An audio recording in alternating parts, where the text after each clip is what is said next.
Hoje temos um país dividido ao meio. 50% do país ainda se encontra completamente cega e alienada. Jair Bolsonaro venceu as eleições no Norte, no Centro-Oeste, no Sul e no Sudeste, enquanto Lula venceu apenas no Nordeste. Ou seja, Bolsonaro ganhou onde o Brasil produz, onde existem pessoas prósperas, e perdeu onde o país é sustentado. O que mais me admira é que o Nordeste possui grande metade da pobreza do Brasil. E isso não sou eu que está falando, não. É o IBGE. A concentração de pessoas que vivem em situação de pobreza no Nordeste é a maior entre as 5 regiões brasileiras. O PT passou 12 anos no poder e esse índice só aumentou. Porque ele nunca mudou essa realidade, já que eles amam tanto o nordestino. O seu voto fez com que presos ficassem felizes. O seu voto foi a favor de pautas que descriminalizam as drogas, enfraquecem a polícia, que era justamente o que a bandidagem queria, né? Hoje temos comemorações em presídios do país inteiro.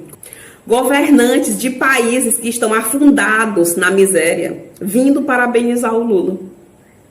O PT passou 12 anos roubando dinheiro público e nunca se interessou em concluir a maior obra que já existiu no Brasil e no Nordeste, que foi a transposição do São Francisco. Obra esta que foi concluída pelo governo Bolsonaro em apenas 2 anos. O PT passou anos dando uma mixaria de ajuda para a população, com o intuito apenas e único de tirar das estatísticas, né, as pessoas da chamada linha da pobreza.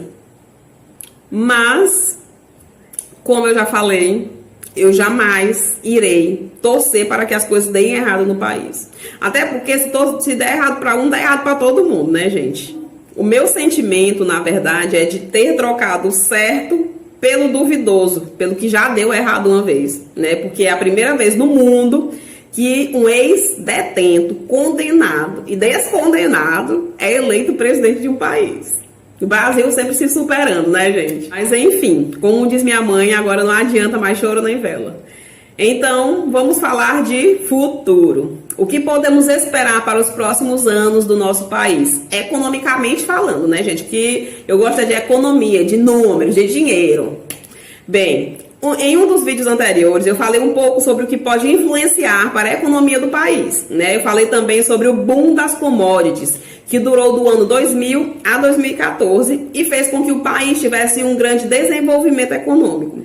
Se não tivesse sido a roubalheira do PT, o desenvolvimento teria sido 78,24 vezes maior, né? Mas enfim. E o que pode ocorrer nos próximos anos?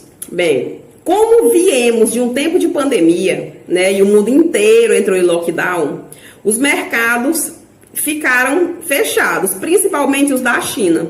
Né? A China, ela adotou no tempo da pandemia uma política de tolerância zero, né, para a pandemia. Fechou totalmente as fronteiras, o que derrubou o consumo da China por conta do não abastecimento dos estoques de matéria-prima e fez com que aumentasse o desemprego em todo o país e a economia despencasse. E agora, com o mercado internacional voltando a girar, a China está estimulando um novo ciclo, super ciclo das commodities. Ou seja, nos próximos anos, com a reabertura total da China, ela vai ter que reabastecer os seus estoques novamente através da importação de commodities. E é aí que entra o Brasil, né? Porque nós somos produtores e exportadores de muitas matérias-primas. Então, o cenário aponta para uma injeção de capital estrangeiro aqui no nosso país nos próximos anos, o que tende a valorizar a nossa moeda, né? E fazer com que a nossa economia volte a crescer. Então, parece que o Lula vai pegar aí mais uma onda de crescimento provocado pelo cenário macroeconômico internacional. A dizer que esse homem não tem sorte, gente. Segunda onda de boom que ele pega, né? Por isso, era tão importante ter um político honesto no poder. Porque nos próximos anos tende a girar muito dinheiro no país. E na última vez que o PT esteve no poder, onde também teve esse super ciclo, né, das commodities, o PT teve um desempenho tão bom, mas tão bom, que até o presidente do país foi preso, né? Então, o que nos resta agora é rezar e vigiar para que o Lula tenha se arrependido de todos os crimes que cometeu e não repita novamente. Tenha um bom desempenho aí no seu cargo.